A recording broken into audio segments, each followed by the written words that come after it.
à chacun d'entre vous pour ce culte du Centre liégeois d'évangélisation. Je salue mes frères, je salue mes sœurs et je salue aussi tous ceux peut-être que je ne connais pas et qui visionnent cette vidéo en ce moment. Qu'il est bon, n'est-ce pas, d'être ensemble. C'est vrai que voilà, physiquement, nous n'avons pas la possibilité de le faire, mais je suis sûre que voilà, nous sommes connectés en esprit tous ensemble pour cette réunion de ce dimanche. Et donc, ce que j'avais envie de vous dire aujourd'hui, c'est réjouissons-nous. Réjouissons-nous. Dans Philippiens chapitre 4, verset 4, il est dit « Réjouissez-vous toujours dans le Seigneur ». Je le répète, réjouissez-vous.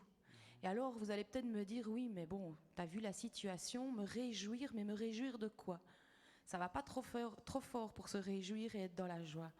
Il y en a peut-être d'autres qui vivent des situations compliquées, d'autres qui ne sont pas bien, d'autres qui ont des soucis. Et se réjouir, ce n'est pas toujours évident dans ces cas-là. Mais moi, je peux vous donner ce matin des raisons pour lesquelles on peut se réjouir.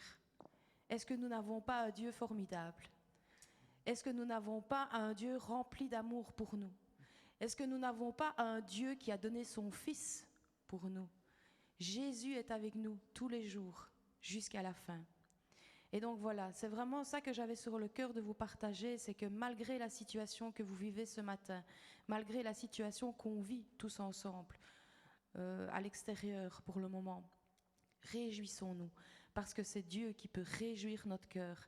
Et c'est peut-être pas toujours décelable, parce qu'il y a des situations dans lesquelles on peut se retrouver peut-être un peu triste, ou bien un petit peu aussi inquiet. Et ça, c'est clair que ça peut arriver. Mais le fait d'avoir Jésus dans notre cœur nous permet de nous réjouir ce matin. Et donc, ensemble, réjouissons-nous.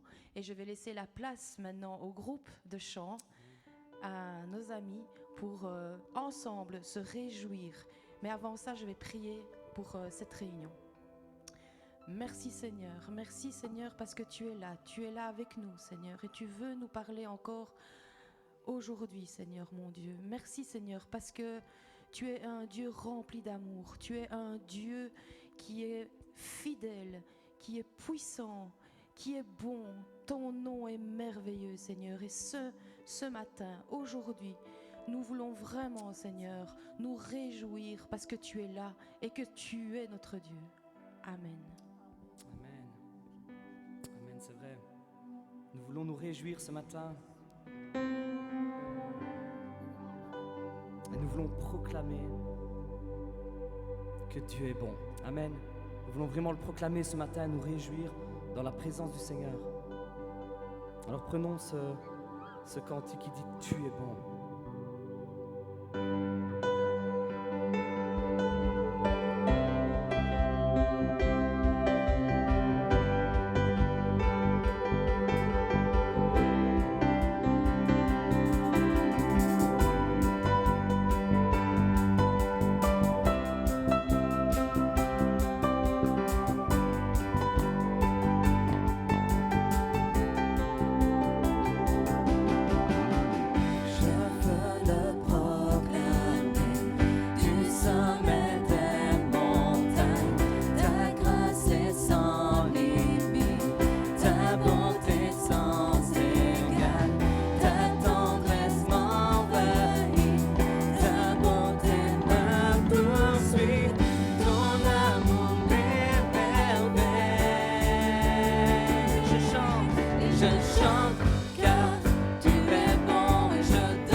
Viens dans tout l'univers. Viens dans tout l'univers. À toi ne se compare les océans, la terre, son reflet de ta gloire. Dans mes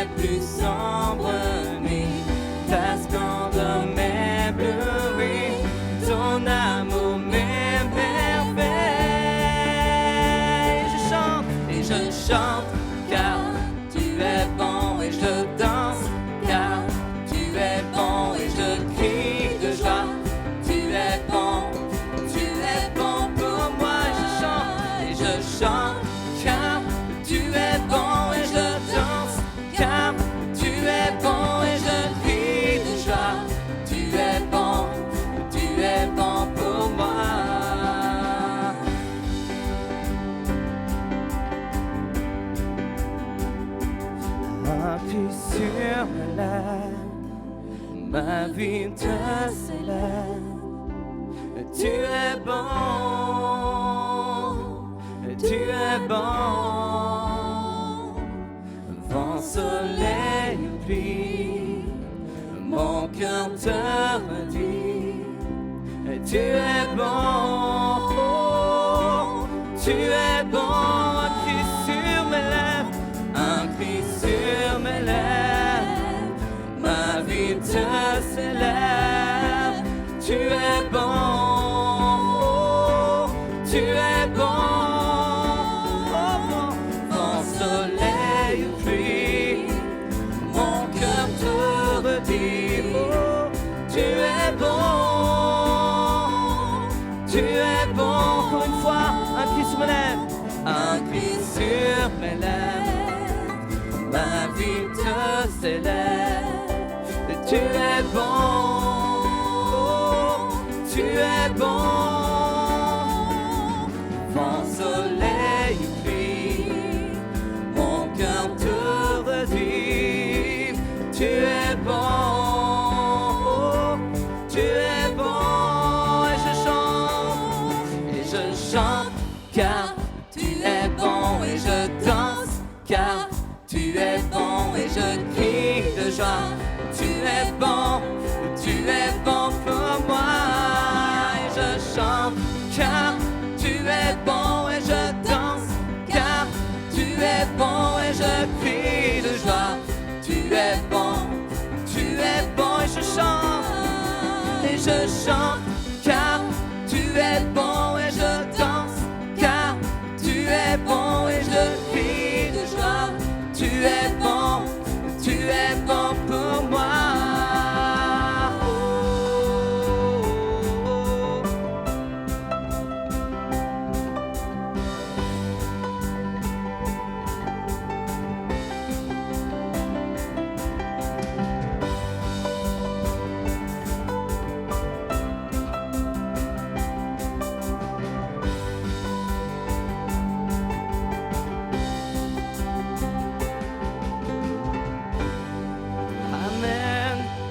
Oh Seigneur, tu es bon.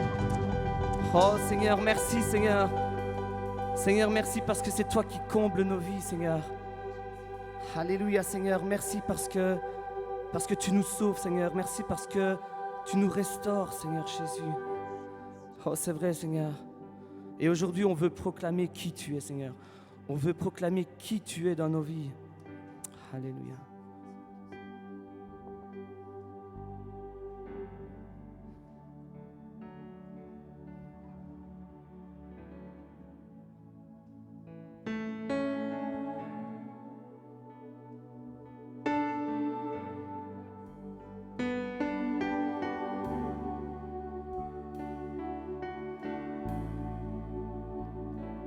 Prenons ce cantique merveilleux. Couronné, rayonnant de majesté, tout l'univers proclame ta grande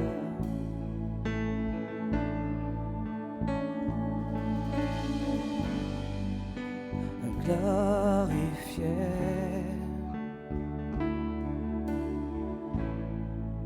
par les anges prosternés. Et tu es assis à la droite du Père. Oh Jésus, Jésus, merveilleux nom, qui est semblable à toi, oh Dieu.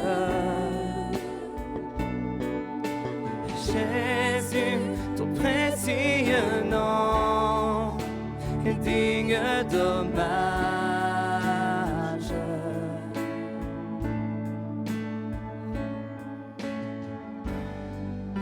Et captivé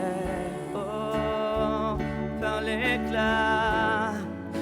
l'éclat de ta beauté. voix s'élève, nos voix s'élèvent pour te rendre gloire. Jésus, Jésus, merveilleux nom, qui est semblable à toi, oh Dieu. Oh Jésus, Jésus, ton précieux nom est digne d'hommage. Oh oui Jésus, Jésus, merveilleux nom, qui est semblable à toi, oh Dieu. Jésus, ton précieux nom est digne d'hommage.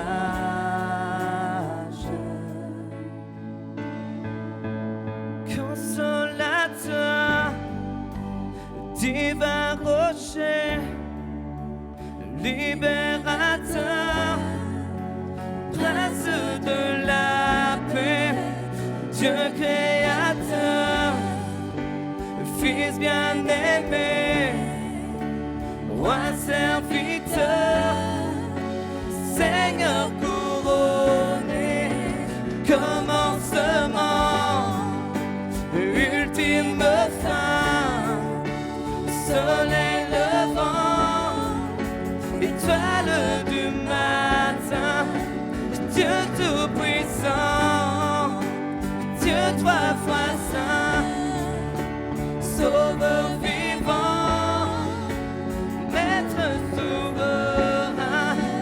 Oh, oh, oh,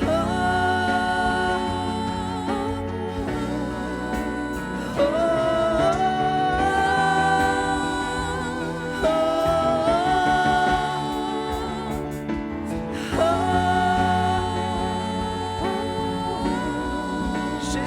oh, Jésus, merveilleux nom, qui est semblable à toi, oh Dieu. Oui, Jésus, ton précieux nom, Jésus, ton précieux nom est digne d'hommage.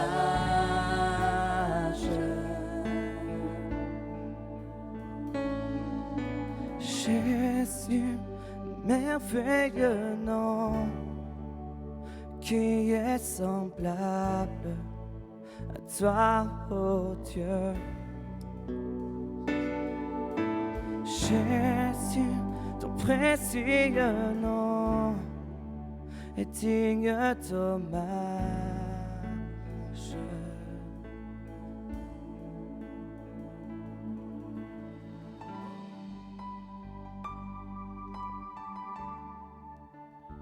Oui, merci Seigneur, parce que c'est vrai que ton nom, Seigneur, est puissant et digne d'hommage.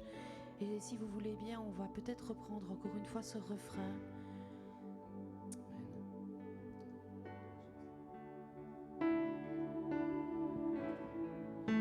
Et que là où vous êtes, vous ne restiez pas inactif. Donc vous avez ici un groupe de chant qui est là, mais ne restez pas assis. Si vous avez la possibilité, levez-vous. Levez-vous là où vous êtes pour chanter avec nous. Pour chanter, non pas avec nous, mais chanter pour notre Seigneur.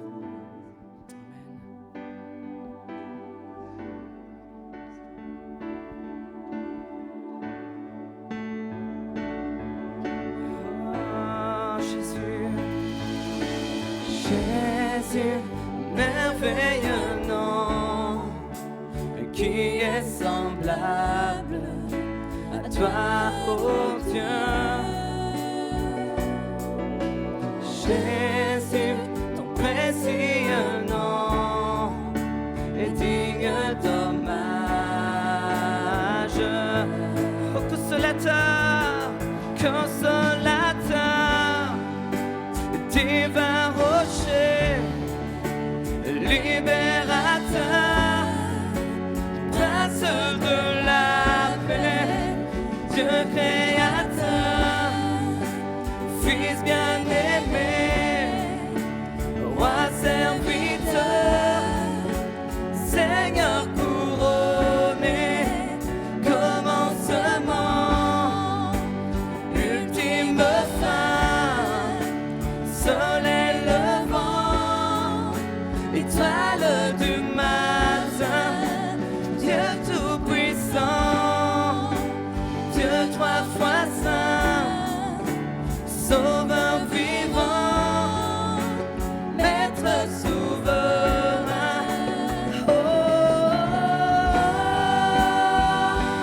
oh, oh,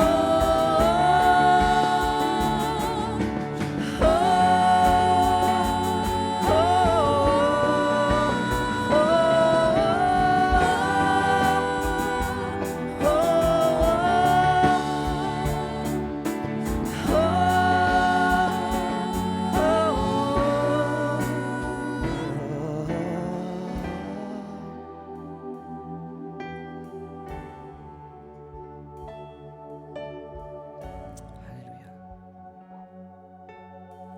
Merci Seigneur Jésus.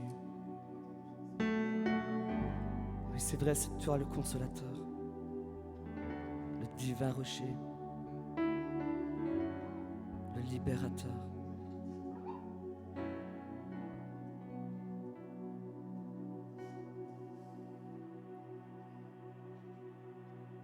Nous voulons vraiment continuer encore avec ce cantique qui dit que nous voulons lever les yeux vers les sommets. Car toi seul est mon Dieu.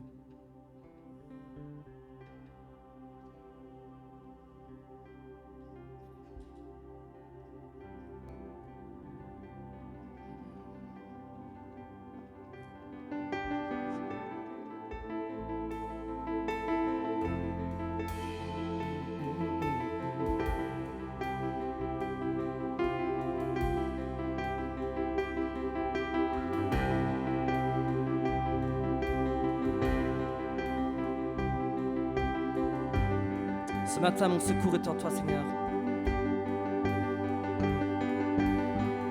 Je veux le proclamer. Que mon secours est en toi.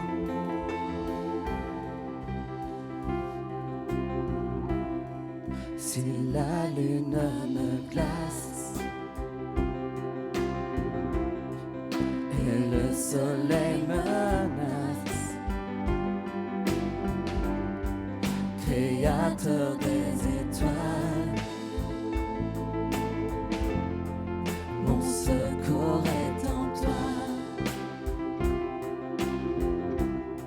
Si mes larmes ruissellent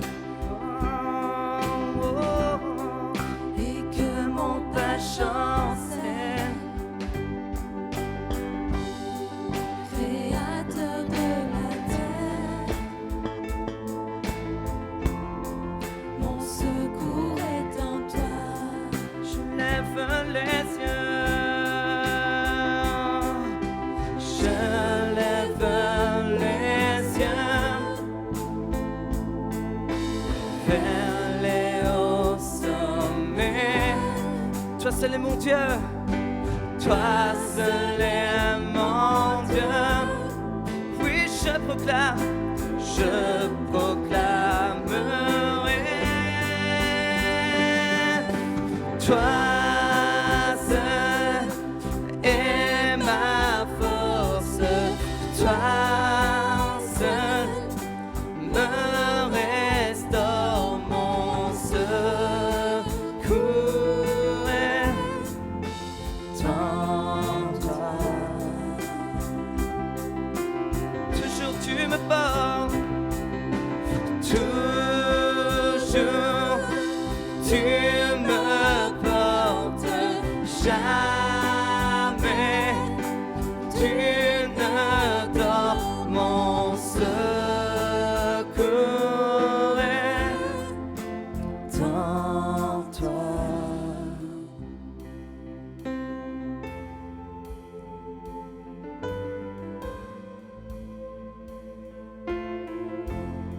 Si la peur m'envahit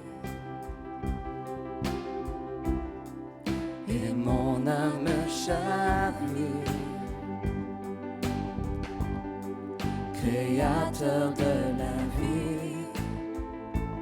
Oh, mon secours est en toi. Je lève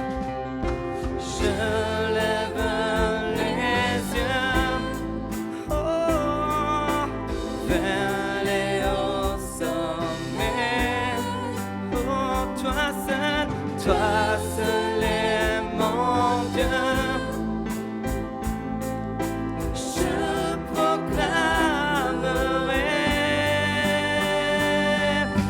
toi seul est ma force, toi seul me restaure, mon secours est en toi. Puis toujours tu me portes, toujours tu me portes, jamais tu ne dors, mon secours est en toi.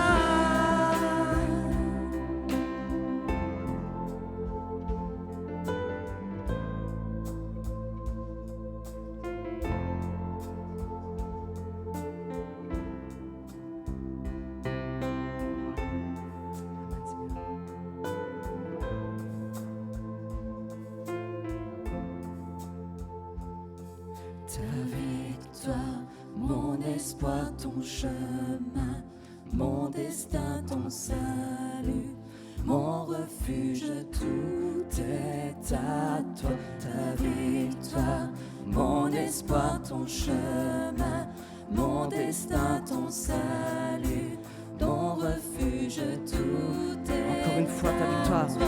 Ta victoire, mon espoir, ton chemin, mon destin, ton salut, mon refuge, tout est Encore. à toi. Ta victoire, mon espoir, ton chemin, mon destin, ton salut, mon refuge, tout est à toi.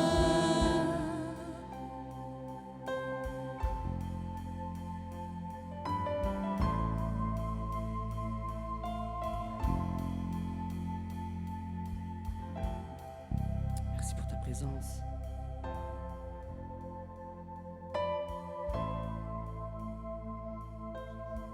J'aimerais que nous reprenions.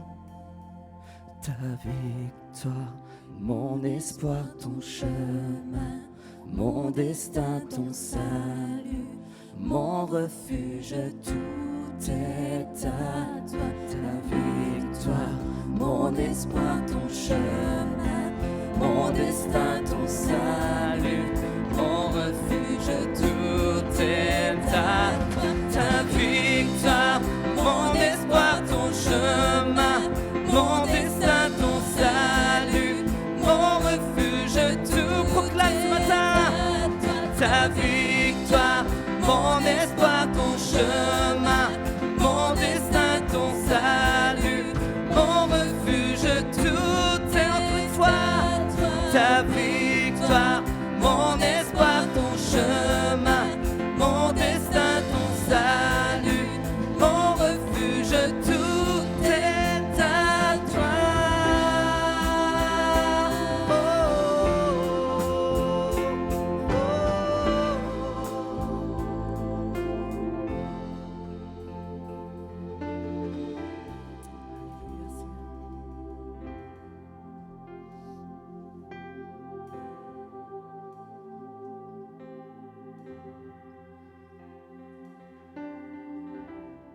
Merci Jésus. Ah, merci Seigneur pour ce merveilleux moment que nous avons pu passer dans ta présence, Seigneur, en élevant ton nom. Et vraiment, Seigneur, je tiens à remercier le groupe de chant pour ce merveilleux moment qui nous a permis de nous rapprocher de Dieu ce matin. Je vais maintenant inviter mon frère, mon ami Sylvain, qui va apporter la parole de Dieu. Avant ça, donc, je vais aussi prier pour ce moment. Seigneur, nous te remettons maintenant notre frère Sylvain, Seigneur, qui va t'apporter ta parole. Cette parole que toi tu lui as communiquée, Seigneur. Que cette parole puisse, Seigneur, faire de l'effet dans les cœurs, Seigneur. Que vraiment, Seigneur, cette parole puisse atteindre les cœurs de tous ceux qui regardent maintenant cette réunion, Seigneur. Parce que ta parole, Seigneur, ne part pas comme ça, Seigneur mon Dieu. Ta parole fait un effet particulier. Fait un effet particulier ce matin. Que vraiment les cœurs puissent être disposés à t'entendre maintenant. Amen. Amen.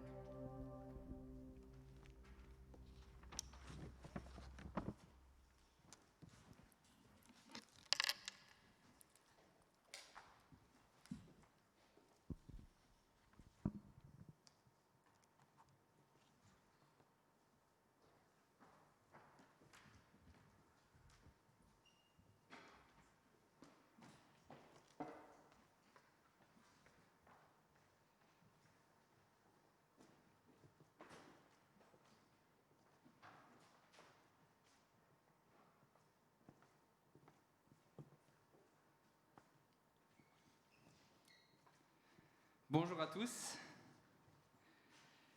j'espère que vous allez bien ce dimanche matin derrière vos écrans et que vous avez pu vraiment avoir une rencontre avec Dieu dans ce moment de louange. Ce moment de louange, ça nous permet de nous mettre dans le bain et de disposer nos cœurs à entendre ce que Dieu a à nous dire ce matin.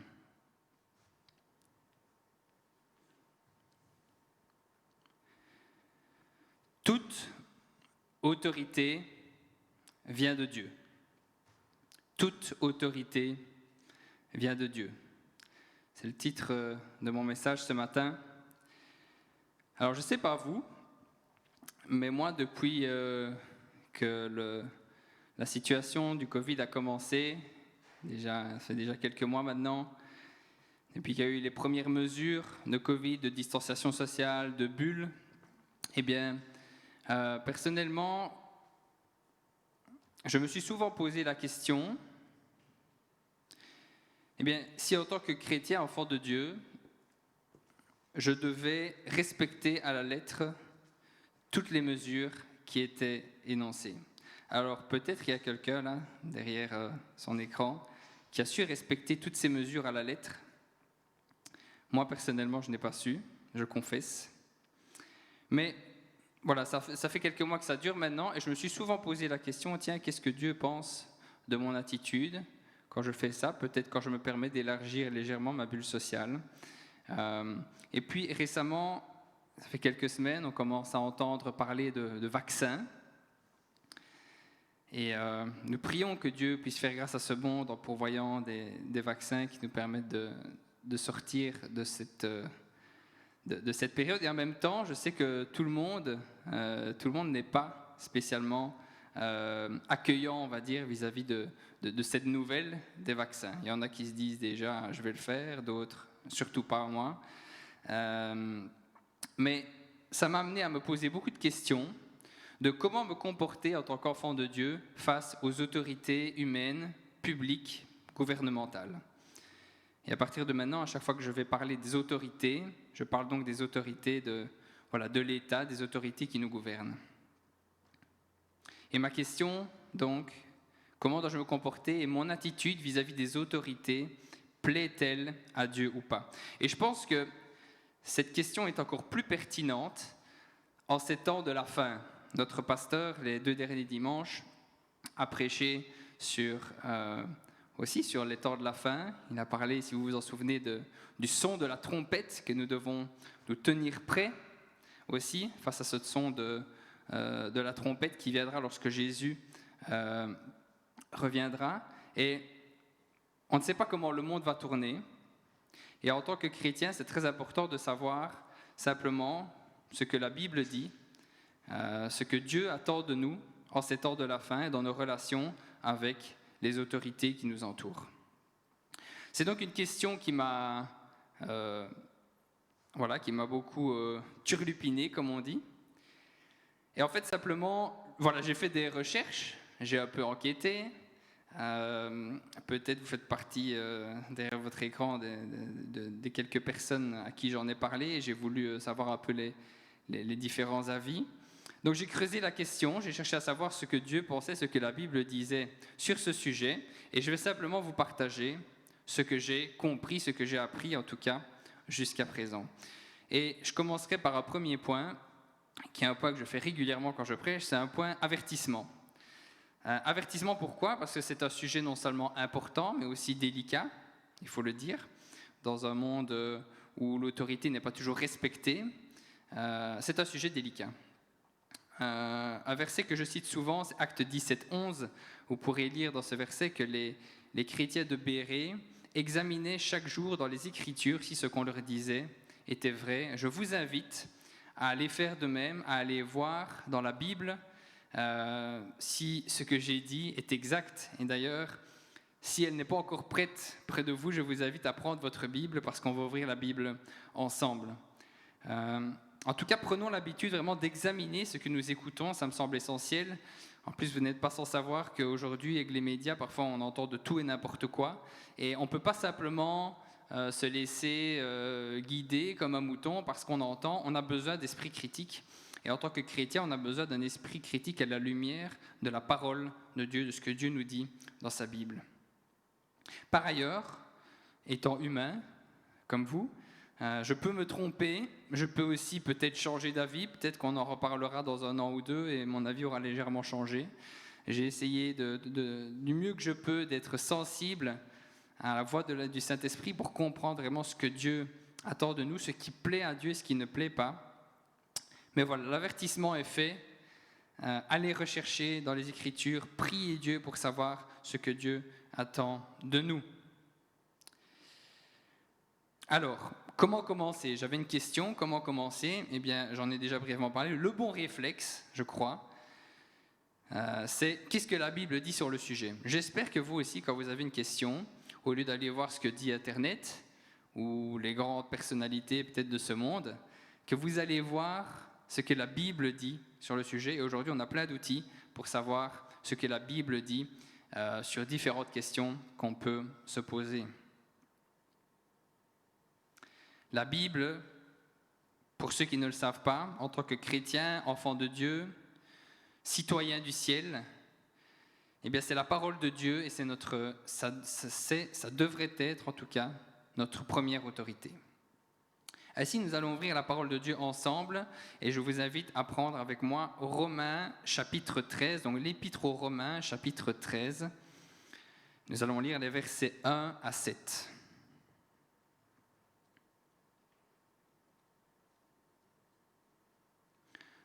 J'ouvre ma Bible en même temps que vous, comme ça on a le temps de chercher, mais normalement il va s'afficher derrière moi, sur l'écran en tout cas. Romains 13, à partir du verset 1. Que toute personne soit soumise aux autorités supérieures, car il n'y a pas d'autorité qui ne vienne de Dieu, et les autorités qui existent ont été instituées de Dieu. C'est pourquoi celui qui s'oppose à l'autorité résiste à l'ordre que Dieu a établi. Et ceux qui résistent attireront une condamnation sur eux-mêmes. Ce n'est pas pour une bonne action, c'est pour une mauvaise que les magistrats sont à redouter. Veux-tu ne pas craindre l'autorité ? Fais le bien et tu auras son approbation. Le magistrat est serviteur de Dieu pour ton bien. Mais si tu fais le mal, crains. Car ce n'est pas en vain qu'il porte l'épée, étant serviteur de Dieu, pour exercer la vengeance et punir celui qui fait le mal. Il est donc nécessaire d'être soumis non seulement par crainte de la punition, mais encore par motif de conscience. C'est aussi pour cela que vous payez les impôts, car les magistrats sont des ministres de Dieu entièrement appliqués à cette fonction. Rendez à tous ce qui leur est dû. L'impôt, à qui vous devez l'impôt, le tribut, à qui vous devez le tribut, la crainte, à qui vous devez la crainte, l'honneur, à qui vous devez l'honneur. Amen. Et je vais lire en complément, très rapidement, ce verset ne va pas s'afficher, mais ce sera un verset court. C'est dans l'épître à Tite, au chapitre 3, versets 1 à 2. Tite 3, versets 1 à 2. Il est écrit « Rappelle-leur d'être soumis aux magistrats et aux autorités, d'obéir, d'être prêts à toute bonne œuvre, de ne médire de personne, d'être pacifique, modéré, plein de douceur envers tous les hommes. » Je vais relire. « Rappelle-leur d'être soumis aux magistrats et aux autorités, d'obéir, d'être prêts à toute bonne œuvre, de ne médire de personne, d'être pacifique, modéré, plein de douceur envers les hommes. » Vous pourrez lire aussi, je ne vais pas le lire en entier, dans 1 Pierre 2, 13 à 17. 1 Pierre 2, 13 à 17. « Soyez soumis à cause du Seigneur à toute autorité établie par les hommes. » Je pense que c'est assez clair.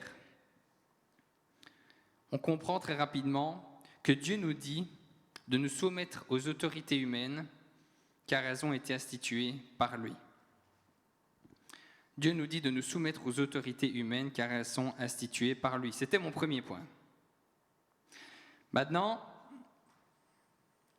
mon deuxième point, par rapport à cette soumission, eh bien, s'agit-il d'une soumission inconditionnelle? Est-ce qu'il faut être soumis aux autorités quoi qu'il se passe? Eh bien, je dirais, en général, oui. En général, obéir aux autorités revient à obéir à Dieu. Simplement parce que nous avons une société qui a quand même été inspirée en grande partie par, d'une certaine manière, le christianisme. Et c'est pour ça qu'aujourd'hui, bien voilà, tuer quelqu'un, c'est aussi mal, on va dire, vis-à-vis de Dieu, aux yeux de Dieu, qu'aux yeux des autorités. De même pour le vol. Voilà, je prends 2 exemples qui nous montrent que dans ces cas-là, eh bien, obéir aux autorités revient également à obéir à Dieu.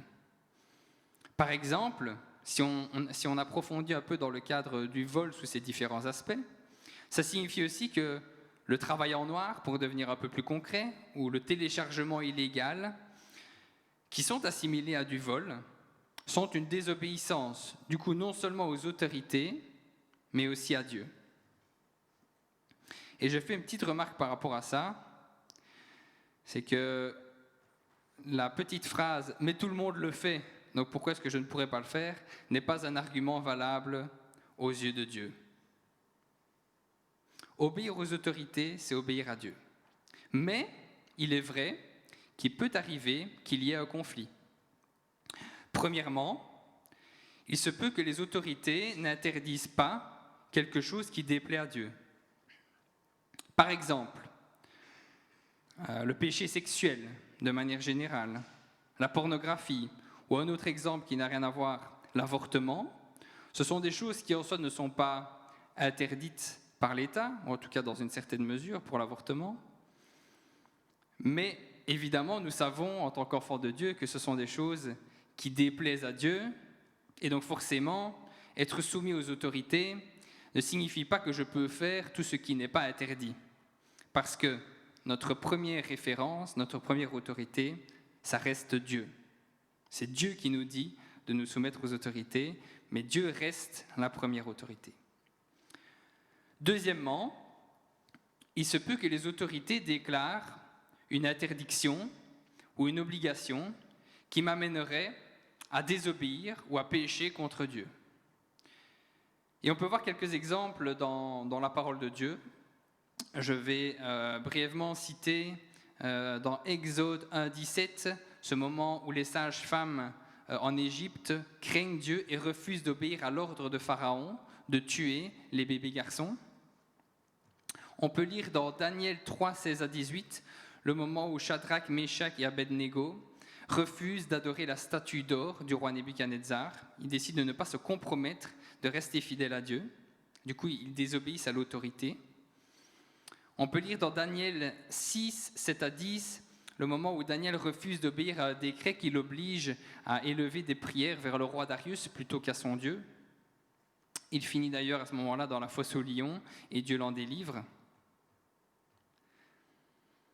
Et on peut lire, pour venir dans le Nouveau Testament, dans Actes, au verset 4, 19 et 5, 29, ce moment où les apôtres décident de prêcher la parole de Dieu, même si on leur interdit. Il est écrit, dans Actes 5, 29, Pierre et les apôtres répondirent « Il faut obéir à Dieu plutôt qu'aux hommes ». Donc, si la Bible est très claire sur le fait que Dieu nous demande de nous soumettre aux autorités, la Bible est assez claire aussi sur le fait que l'autorité de Dieu reste notre première autorité en tant que chrétien et enfant de Dieu, en tant que citoyen du royaume de Dieu que nous sommes, et que si à un moment donné, les autorités humaines qui sont établies sur nous obligent d'obéir, enfin, de nous compromettre vis-à-vis de notre obéissance par rapport à Dieu, alors il faut prendre position. Je voudrais faire 2 remarques quand même par rapport à cette obéissance à Dieu, par rapport ou dans le cadre d'un conflit avec les autorités humaines. Ma première remarque, c'est que Dieu ne peut pas nous demander de faire quelque chose qui est en contradiction avec sa parole, qui est en contradiction avec la Bible. L'obéissance à Dieu, c'est l'obéissance à sa parole, c'est l'obéissance à la Bible. Dieu ne peut pas vous demander de faire quelque chose en contradiction avec ce que la Bible dit. Mais d'où l'intérêt aussi de bien savoir ce que Dieu dit dans sa parole. Et si vous avez la conviction que Dieu vous a parlé d'une manière peut-être surnaturelle, c'est important d'éprouver ce que vous avez reçu, peut-être d'une autre personne aussi, d'éprouver ce que vous avez reçu par rapport à la parole de Dieu, par rapport à la Bible. C'était ma première remarque. Ma deuxième remarque, c'est qu'il ne faut pas confondre obéissance à Dieu et esprit de rébellion contre l'autorité de manière générale. Et je pense très clairement que c'est la principale, ou en tout cas une des principales mises en garde que Paul fait aux Romains à ce moment-là, dans le texte que nous avons lu. C'est que certes, il faut se soumettre aux autorités, certes, parfois, les autorités nous amèneront à devoir choisir d'obéir à Dieu plutôt qu'aux autorités. Mais je pense que Paul avait, à ma compréhension, avait envie de souligner le fait que nous ne devons pas avoir un esprit de rébellion. Les chrétiens ne sont pas des rebelles, les chrétiens sont des enfants de Dieu. Ils appartiennent à un royaume qui est élevé au-dessus des royaumes des hommes. Mais les chrétiens ne doivent pas être motivés par un esprit de rébellion. L'autorité, de manière générale, est quelque chose de bon qui a été instauré par Dieu. Ici, on parle des autorités publiques, gouvernementales, mais il y a aussi l'autorité pastorale dans une église, il y a l'autorité de l'homme dans le foyer, et aussi l'autorité, la Bible en parle, des maîtres sur les serviteurs, des patrons sur les employés. Comme je l'ai dit dans le titre du message, toute autorité vient de Dieu. L'autorité est quelque chose d'important, qu'il ne faut pas prendre à la légère. Et n'oublions pas que s'il y a bien une personne qui a été un exemple en termes de rébellion, c'est Satan. C'est bien ce qui est arrivé à Satan, c'est qu'il a voulu se rebeller contre l'autorité de Dieu, il a voulu devenir Dieu lui-même, et il a été déchu avec les anges qui l'ont accompagné, il a été déchu du royaume des cieux. Donc, ne confondons pas obéissance à Dieu et esprit de rébellion. L'esprit de rébellion ne vient pas de Dieu. C'était mon troisième point. Donc, s'agit-il d'une soumission inconditionnelle? La réponse est non. C'est une soumission aux autorités conditionnelles, au fait que nous n'allons pas à l'encontre de ce que Dieu nous demande de faire. Mon troisième point, donc pour rappel, le premier point, c'était le principe général de se soumettre aux autorités parce que Dieu nous le demande. Le deuxième point, c'était, bien voilà, est-ce que cette soumission est inconditionnelle ou pas? On a vu qu'elle est conditionnelle. Le troisième point, c'est « et si Dieu ne dit rien ?» Alors, je vais quand même préciser, et plutôt dire « et si Dieu, dans sa parole, n'aborde pas le sujet explicitement ?» Car en réalité, la Bible a réponse à tout, la Bible a réponse à toutes les questions que l'homme peut se poser, mais il est vrai qu'il y a des sujets que la Bible n'aborde pas explicitement. Et c'est sans doute le cas des points dont j'ai parlé au début avec les mesures sanitaires, les mesures Covid, par rapport à un vaccin, par exemple. La Bible ne dit pas qu'on ne doit pas se faire vacciner. D'ailleurs, normalement, la plupart d'entre vous, vous avez été vaccinés à plusieurs reprises. Maintenant, on sait aussi que dans le futur, il y aura peut-être des vaccins par rapport auxquels il faudra se méfier. Mais voilà, la Bible ne parle pas des mesures sanitaires comme on est en train de les vivre aujourd'hui. Et même si on essaie d'aller un peu plus loin, peut-être dans votre quotidien, si vous avez une voiture, on pourrait parler de la limitation de vitesse, par exemple, ou des règles de stationnement. C'est aussi des choses où on doit se poser la question, tiens, pour ceux qui ont l'habitude de rouler très vite ou de se garer sans peut-être trop faire attention aux panneaux, est-ce que c'est une manière de se soumettre aux autorités? Et voilà, n'ayant pas de voiture à l'époque de la Bible, évidemment, Dieu n'a pas parlé de ça explicitement, mais ce n'est pas pour ça que la Bible ne répondra pas à ces questions. Donc peut-on dire que la Bible parle de ces choses? Eh bien, pas directement en tout cas. Maintenant, peut-on affirmer que ne pas respecter les règles de distanciation sociale, par exemple, de bulle sociale, ne pas accepter un vaccin obligatoire, parce qu'il y a des vaccins qui sont obligatoires et qui le deviendront aussi? Peut-on affirmer que rouler à plus de 120 km/h sur nos routes belges ou garer sa voiture à un endroit où c'est interdit?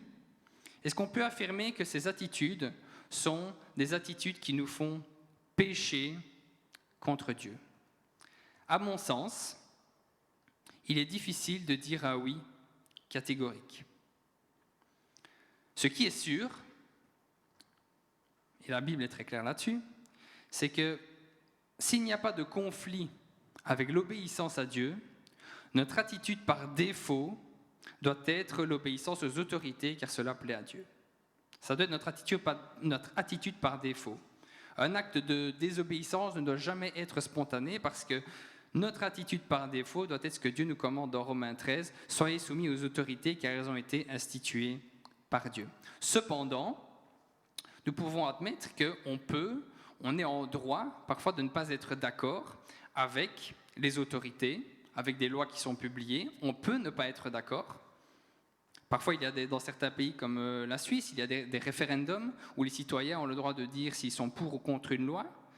Ça se joue, je pense que c'est rarement 9 contre 1, si on compare au niveau de la population. Du coup, c'est souvent partagé, mais ça veut dire qu'on peut ne pas être d'accord avec une loi dans un pays. Pour autant, que faire? Et la vraie question maintenant, c'est: est-ce que je pêche contre Dieu lorsque je n'obéis pas à une loi humaine qui pourtant ne compromet pas directement mon obéissance à Dieu? Donc je répète, est-ce que je pêche contre Dieu en n'obéissant pas à une loi humaine qui pourtant ne compromet pas directement mon obéissance à Dieu? Et c'est ce qu'on peut tout à fait relever comme question par rapport aux exemples que j'ai cités, les mesures sanitaires, se faire vacciner, et le règle de code de la route, par exemple, les limitations de vitesse et les règles de stationnement.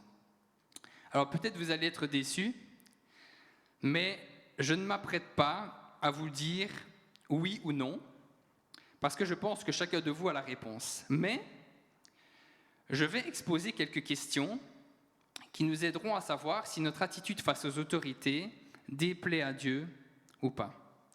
Et j'espère vraiment que ces questions serviront de balises pour vous et que ça pourra vraiment aider à simplement une examination de soi-même, de quelle manière est-ce que je me comporte vis-à-vis des autorités de manière générale. Est-ce que mon attitude plaît à Dieu ou pas? Est-ce que je suis dans le péché, dans mon attitude générale ou pas? Ce ne sont pas directement des questions, des points qui sortent directement de la parole de Dieu, mais c'est l'inspiration que j'ai reçue, de nouveau aussi à vous de l'éprouver. Par ailleurs, je vais en citer 4, mais il n'y a pas spécialement d'ordre de priorité, ce sont juste 4 points que j'ai soulevés. Alors, pour moi, la première question à se poser, c'est la question de la motivation. Est-ce que mon acte de désobéissance, si on peut dire, mon acte est-il motivé par l'amour de mon prochain? Est-ce que quand je commets cet acte, quand je fais peut-être quelque chose que je ne devrais pas faire, suis-je dans un état d'esprit de rébellion contre l'autorité? J'en ai parlé. Je pense que l'esprit de rébellion n'est pas quelque chose qui plaît à Dieu. Ma désobéissance est-elle spirituelle ou charnelle? Liée aussi à l'esprit de rébellion.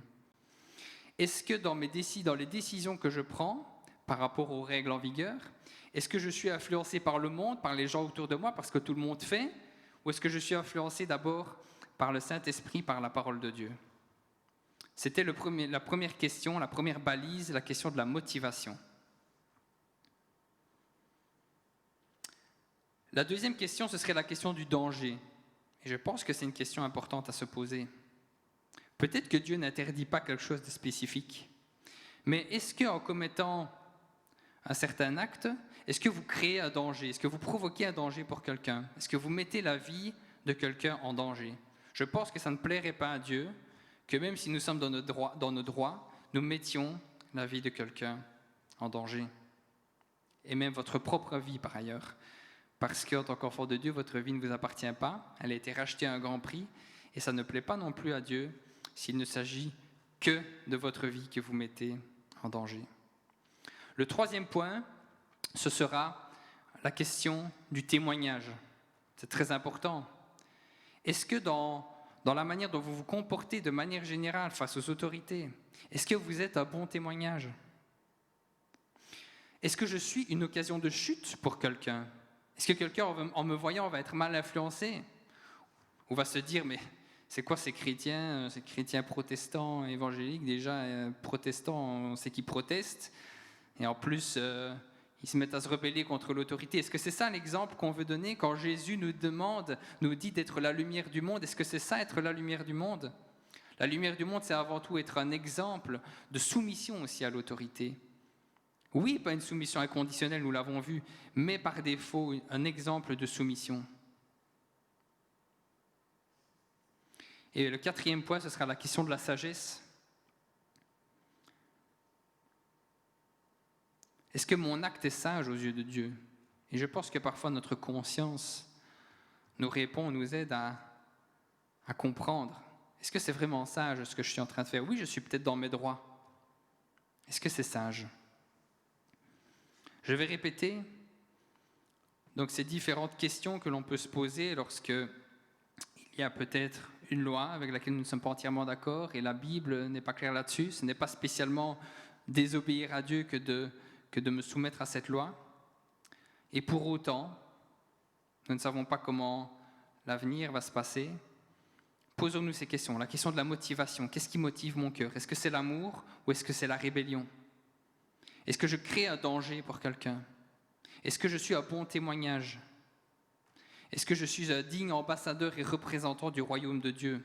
Ou est-ce que je suis un mauvais exemple pour les gens autour de moi et peut-être aussi pour mes enfants? Est-ce que mon acte est sage aux yeux de Dieu? Et j'en arrive à la conclusion. Donc pour rappel, nous avons vu ce principe de général. Dieu nous demande de nous soumettre aux autorités, mais Dieu nous demande d'abord de lui être soumis à lui. Et puis ces différentes balises que l'on peut, que l'on peut se poser comme des questions afin de toujours veiller, de toujours nous remettre en question et veiller à avoir une attitude qui plaît à Dieu. Et en conclusion, je voudrais vous encourager plus que jamais, et comme j'ai dit, dans ces temps de la fin, parce que aussi pour l'instant, nous sommes dans un pays où nous pouvons vivre nos cultes de manière libre. Encore que certains diront pour l'instant, on n'est plus si libre. On peut prêcher l'évangile encore en toute liberté. Mais nous avons besoin déjà de savoir, de bien connaître ce que Dieu attend de nous à travers la Bible. Quand vous vous posez des questions, cherchez ce que Dieu pense de cela. Et que la Bible puisse être un guide pour vous. À chaque moment de votre vie, à chaque décision que vous deviez prendre, que la Bible puisse être un guide pour votre cœur. Soyons sensibles à la voix du Saint-Esprit. Nous avons besoin d'être connectés au Saint-Esprit. Si on essaye de vivre sans le Saint-Esprit, mais on va pas y arriver. Comment va-t-on savoir ce qui plaît à Dieu? Comment savoir comment nous comporter? Comment savoir si nous sommes dans le péché, si nous ne sommes pas connectés au Saint-Esprit? Je dirais aussi demander à Dieu beaucoup de sagesse. On a besoin de sagesse et d'une intelligence qui viennent d'en haut. Il y a des livres entiers consacrés à la sagesse dans la Bible. Demandons à Dieu une sagesse qui vient de lui.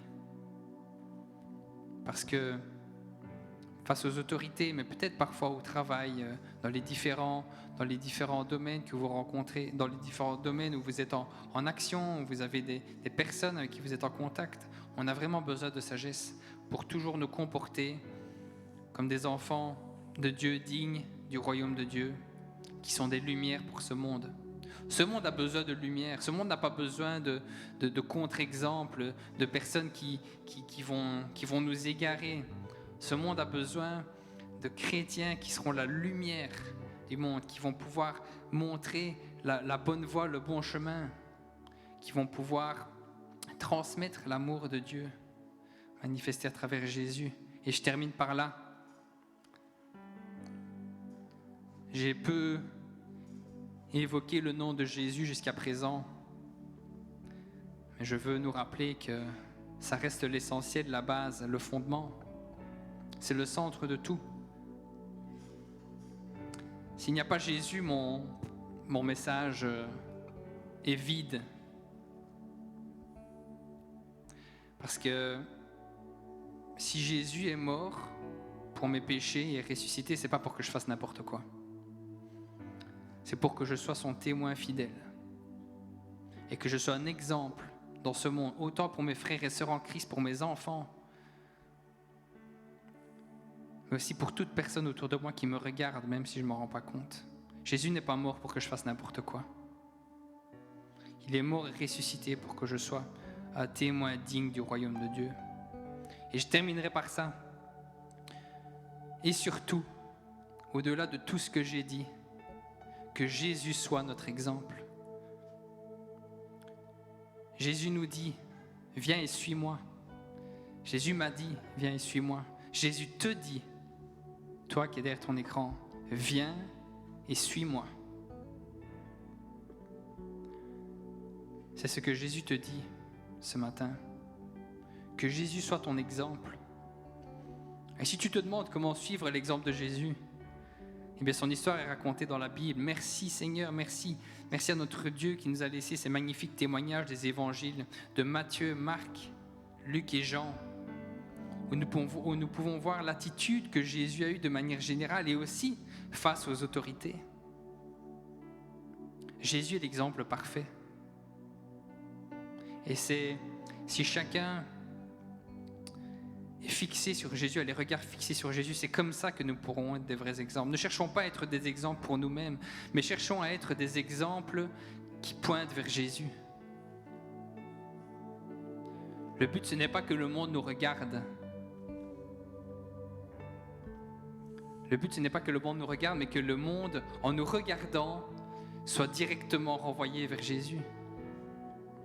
Que nous soyons ces miroirs. Les gens nous regardent et ça renvoie directement vers Jésus. Ce monde a besoin de Jésus. Parce que toute autorité vient de Dieu. Et aussi Jésus aura toute autorité lorsqu'il reviendra pour juger ce monde. Oui, pour l'instant, il y a ces questions qu'on se pose par rapport aux autorités publiques, gouvernementales. Mais rappelons-nous que l'autorité suprême, c'est Dieu. Et l'autorité suprême, ce sera Jésus lorsqu'il reviendra chercher son Église et qu'il viendra juger ce monde. Ce sera la seule autorité à qui nous devrons rendre compte. Et quoi qu'il nous attend, quoi qu'il va se passer, quelle que soit la manière dont nos libertés peut-être à l'avenir seront entravées en tant que chrétiens, ne nous compromettons pas. Restons fidèles. Restons fidèles.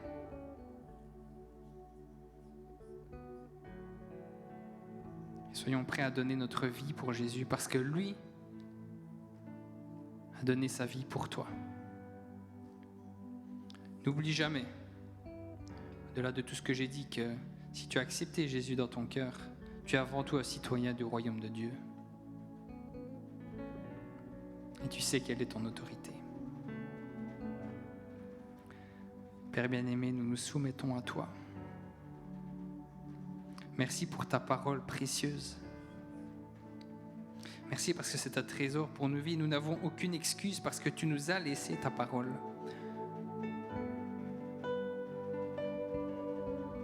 Guide-nous, Père, en ces temps bizarres. Montre-nous comment nous pouvons te plaire. Si nous sommes sur une mauvaise voie, redirige-nous.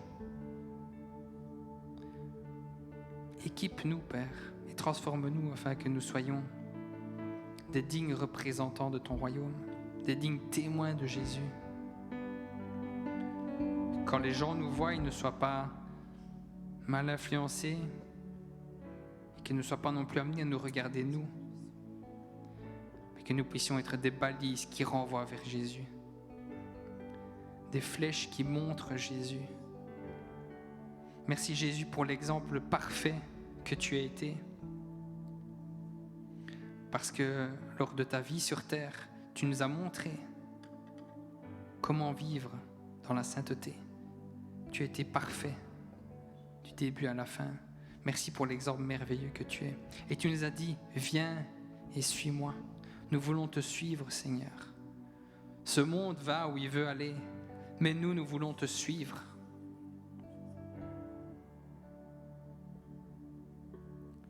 Nous ne voulons pas nous égarer, nous ne voulons pas suivre la masse, mais nous voulons suivre le chemin vers l'éternité. Et ce chemin vers l'éternité, il passe par toi, Jésus. Merci parce que tu es mort et ressuscité pour nos fautes. Merci parce que tu as pris notre péché.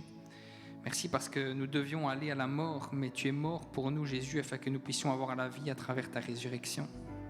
C'est ça la vérité de la parole de Dieu. C'est ça la vérité de l'Évangile. Merci pour cette bonne nouvelle. Et tu as une bonne nouvelle à annoncer. Toi qui es derrière ton écran, tu ne sais peut-être pas trop de qui je parle quand je parle de Jésus, peut-être. Mais je veux te dire que j'ai une bonne nouvelle pour toi. Chaque homme doit payer pour ses fautes, sauf s'il place son espérance en Jésus. Et Jésus est descendu sur terre. Il a donné sa vie pour toi, afin que si tu crois en lui, tu ne meurs pas, mais que tu aies la vie éternelle. Suis Jésus. Suis le chemin de la vérité. Suis le chemin vers l'éternité.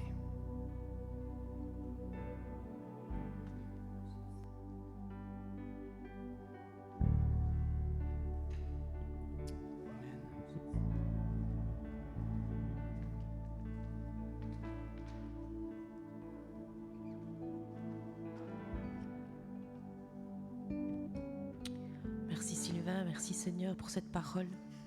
Je vais peut-être demander à notre groupe de chant de reprendre le chant Merveilleux nom, si vous voulez bien. Et on va chanter ensemble. S'il y en a qui veulent encore pendant un instant continuer à réfléchir à cette parole, je vous propose donc de prendre un temps de réflexion par rapport à cette parole qui a été donnée, qui touche peut-être votre cœur. Et si votre cœur est touché, ne l'endurcissez pas, comme dit la parole. Mais vraiment, laissez-vous toucher. Laissez-vous vraiment toucher. Écoutez votre cœur et laissez-vous toucher par Jésus. Reprenons ce merveilleux chant qui dit merveilleux nom. Couronné,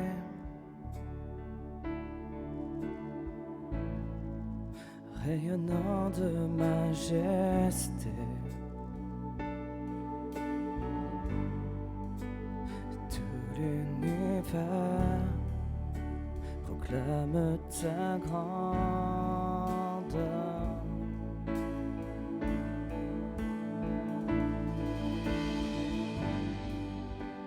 Gloire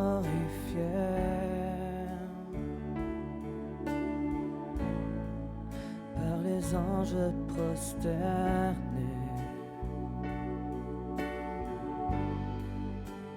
Tu es assis à la droite du Père.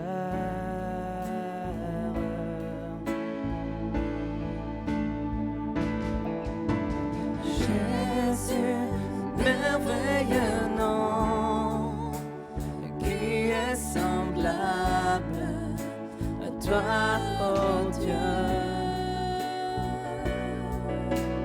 Jésus, ton précieux nom est digne d'hommage.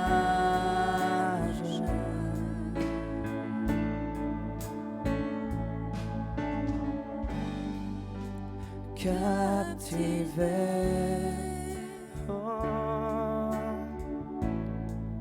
par l'éclat de ta beauté, nos voix s'élèvent pour te rendre gloire. Jésus, Jésus, merveilleux nom, qui est semblable à toi, ô Dieu. Oui, Jésus, Jésus, ton précieux nom est digne d'hommage. Oui, Jésus, oh, Jésus, merveilleux nom, qui est semblable à toi, ô Dieu. Oh, Jésus, ton précieux nom est digne d'hommage. Oh, consolateur, consolateur, divin rocher, libérateur, prince de la paix, Dieu créateur, Fils bien-aimé, roi serviteur, Seigneur couronné, commencement,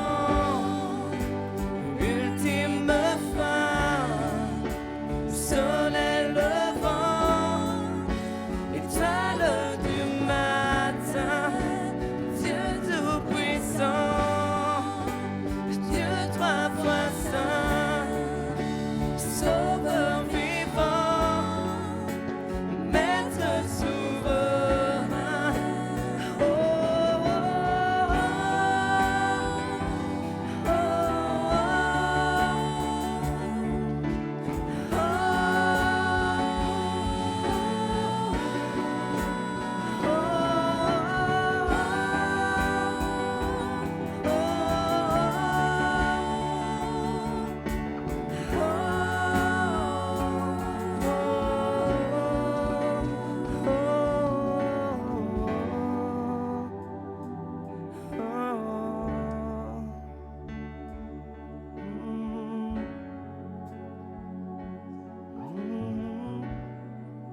Prenons Jésus. Jésus, merveilleux nom, qui est semblable à toi, ô Dieu. Jésus, ton précieux nom est digne d'hommage.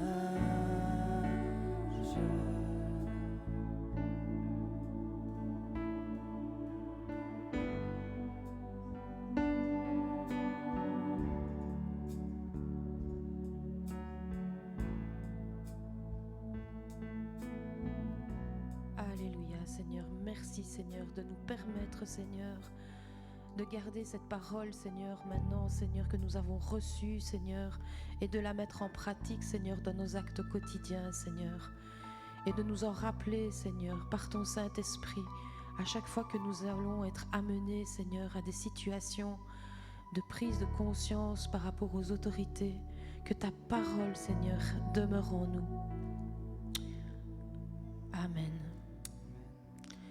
Avant de clôturer cette réunion, j'ai quelques petites annonces à vous transmettre.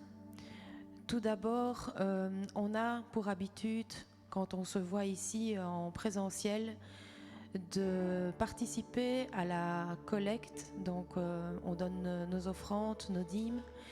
Et là, ça ne peut pas se faire, mais nous savons que tout le monde continue à donner, en tout cas beaucoup, donc avec sincérité, avec fidélité. Donc, au nom du pasteur et de l'équipe, on voulait vraiment vous remercier donc, pour tous ceux qui donnent pendant ces moments où on ne se voit pas, mais qui continuent, parce qu'il faut continuer à financer les besoins de la Maison de Dieu. Et donc, vraiment, un grand merci. Après cette réunion, les enfants auront la possibilité de visionner une petite histoire. Donc vous pourrez voir sur YouTube, sur la chaîne, une vidéo qui s'adresse principalement à nos enfants qu'on n'oublie pas, à vos enfants qu'on n'oublie pas. Il y aura également donc une réunion de prière ce mercredi à 20h en vidéoconférence. Donc vous savez qu'on a repris depuis 2 mercredis déjà donc les réunions de prière en vidéoconférence. Et là, vous avez toutes les informations sur notre page Facebook. Et puis, une annonce un peu particulière. Ça fait longtemps qu'on ne se voit plus, ça fait longtemps qu'on est cloisonné dans nos maisons. Et donc, une balade sera organisée. C'est une initiative prise en collaboration avec le pasteur et l'équipe. Et donc, il y aura une balade destinée donc à tous le dimanche 13 décembre. Donc, c'est bientôt. Et donc, là aussi, vous verrez donc toutes les informations sur notre page Facebook. Et nous vous demandons de d'ores et déjà vous inscrire. Vous allez voir qu'il y aura un formulaire d'inscription. S'il vous plaît, inscrivez-vous via ce formulaire pour avoir une idée du nombre de personnes qui seraient donc favorables à cette sortie. Bien évidemment, les règles liées au Covid seront respectées et donc ce sera une balade organisée par petits groupes de familles ou par 4, puisque pour le moment les règles sont toujours de 4 personnes à l'extérieur, et ça se passera au lac de Penne. Voilà, j'espère que cette sortie vous réjouit, puisqu'on a commencé à dire et à s'encourager que nous devions nous réjouir, et donc nous espérons que cette balade nous permettra de passer un bon moment ensemble. C'est une balade prévue, donc, comme je l'ai dit, pour tous, et donc les mamans pourront venir aussi avec les poussettes, et vous aurez plus de détails pratiques dimanche prochain. Vous pourrez vous inscrire normalement à partir de demain, mais regardez donc sur la page Facebook du Centre liégeois d'évangélisation et vous aurez toutes les infos. Voilà, je propose de clôturer cette réunion toujours en se réjouissant comme on l'a commencé, et peut-être juste un petit couplet de « Tu es bon ». Amen. Amen. Bon dimanche, bonne semaine, que Dieu vraiment vous bénisse tous.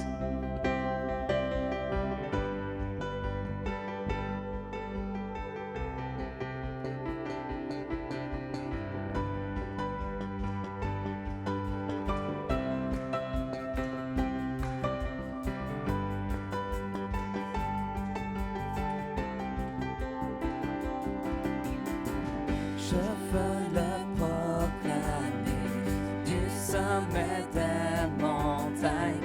Ta grâce est sans limite, ta beauté sans égal, ta tendresse m'envahit, ta bonté me poursuit, ton amour m'émerveille. Et je chante car tu es bon, et je danse car tu es bon, et je crie de joie. Tu es bon pour moi, et je chante car tu es bon, et je danse car tu es bon, et je crie de joie. Tu es bon pour moi.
Merci et que Dieu vous bénisse.